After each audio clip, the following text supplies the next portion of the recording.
Всем привет! С вами Оксана Майкова. Я помогаю инвестировать в недвижимость в Испании максимально выгодно и безопасно. То есть это то, что я говорю перед каждым видео. Но сегодня ситуация, сами знаете какая.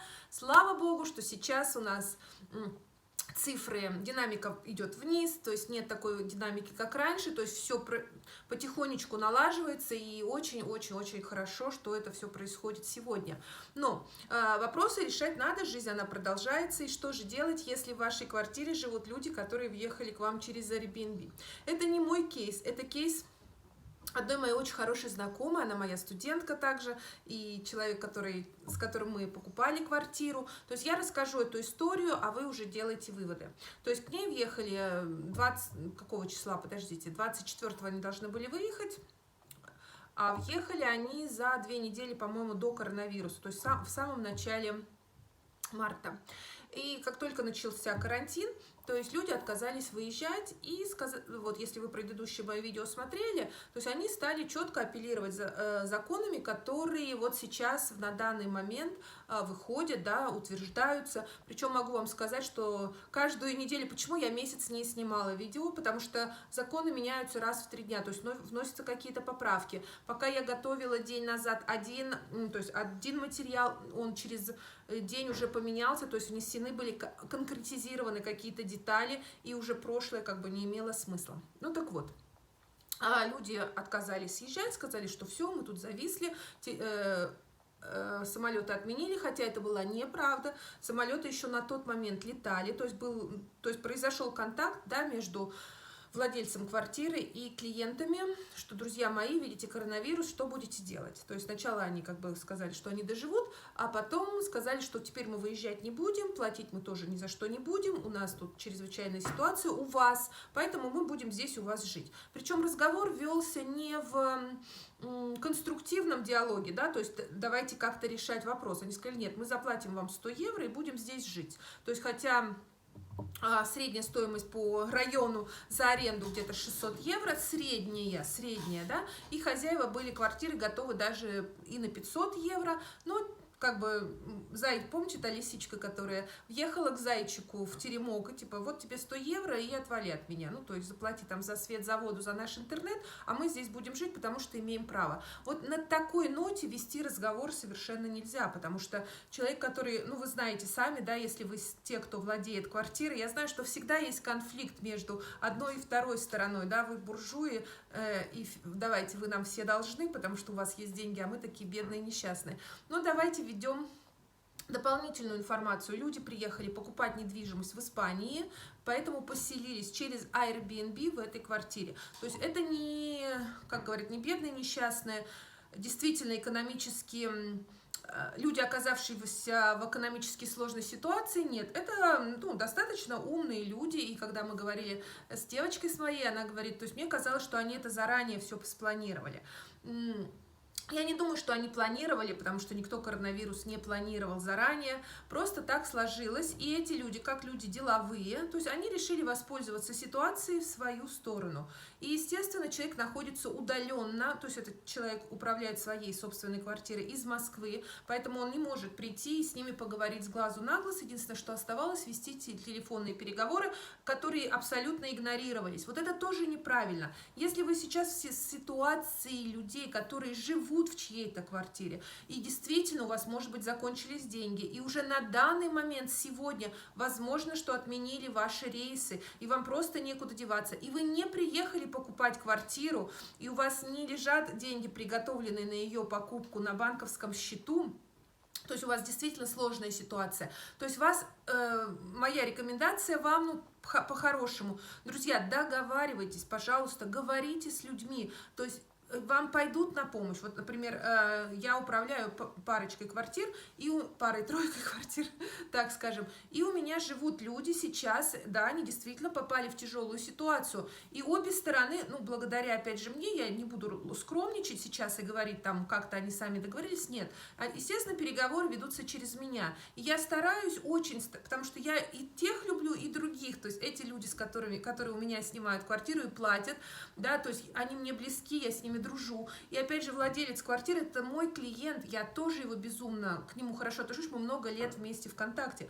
Поэтому, естественно, вот эти две стороны, они друг с другом не сталкиваются, но мы ведем переговоры, то есть не ставим ультиматумы, а договариваемся. Ладно, вернемся к нашим баранам. Так вот, люди не захотели, они игнорировали письма владельца квартиры, то есть они не отвечали, вот они так себе решили, что будет так, как они хотят, теперь они здесь живут. Да, что предпринимает Airbnb? Что делает хозяин квартиры? Естественно, связывается со службой поддержки Airbnb, потому что Airbnb, да, сейчас отменила очень много бронирований, ну, извинилась перед владельцами квартир, что такая ситуация, да, форс-мажор. Но, опять же, всегда Airbnb встает на сторону, чаще всего, да, на сторону своих клиентов, то есть тех, кто снимает квартиры. В данном случае было категорично объявлено, что нет, люди не правы, то есть они должны либо съехать, либо, опять же, договориться. Если взаимно не будут удовлетворены две стороны, то есть одна сторона не может быть права в этом случае, и Airbnb поддержала владельца квартиры. То есть люди, лисята, которые заселились в глубинную избушку, зайчонка, то есть, конечно, они перепахивали все законы и высылали ей какие-то выдержки. То есть выдержки совершенно их ситуации не касается. То есть то, что предпринимает сейчас правительство Испании, оно это предпринимает для своих, для резидентов, для своих граждан, то есть для людей, о которых она должна заботиться, это государство. То есть наше государство, если мы туристы, то есть о нас должно заботиться наше государство, но не испанское. Это тоже нужно понимать. То есть хорошо, что никого там не выкидывают на улице, но, и не выселяют, я сейчас очень грубо сказала, сама понимаю, но эти законы, которые принимает Испания, они не касаются туристов, людей, которые находятся здесь по туристической визе. Airbnb поддержала, девочка моя была настойчива, то есть настойчиво, вежливо, то есть мы даже с ней уже разработали идею о том, что в конце концов, ладно, займемся благотворительностью, если нельзя будет решить ситуацию другим путем. И вот в этом случае люди, которые снимали у нее квартиру, вот мы были готовы, то есть она была готова на лайтовое решение вопроса, но они не дали ей ни одного шанса. То есть своим хамским поведением, вот это вот я тут живу, я тут все, у меня тут все плохо, а вы тут как хотите, понимаете? То есть вот эти ситуации, они создали такую историю, которая не имела положительного решения. И когда уже в тот момент, там прошло пару-тройку дней, да, около недели, когда они соизволили, снизошли на то, чтобы начать с ней общаться, то есть она уже была не готова сдавать им квартиру, потому что она уже боялась их по-человечески, просто ты находишься далеко, твоя квартира в другой стране, ты физически на них воздействовать не можешь никак, поэтому, то есть она поставила ультиматум, что она квартиру не сдает, и уже после того, как они стали обращаться к ней о том, что все, давайте мы снимем вашу, то есть знаете, какое было предложение, что, ребят, давайте платите, я поставлю на Airbnb другую цену для вас специальную, да, там 500 евро, вы оплатите, то есть, и, будете жить себе спокойно. То есть, на это они не пошли, но через какое-то время поняли, то есть, начали обзванивать, видно, искать какие-то квартиры за 100 евро, коих нет, и те, кто думает, что сейчас недвижимость прям рухнет, полетит в тартарары, этого пока не случится, первые 6 месяцев уж точно. Я имею в виду массового обрушения не будет. Дальше я говорить не буду, сейчас не буду. То есть это тема другого, опять же, следующего, наверное, разговора. Потыкались, помыкались, потеряли эту квартиру, в которой они жили сейчас. То есть они потеряли контакт с хозяином и не нашли ничего нового. Но они все равно съехали. То есть они съехали.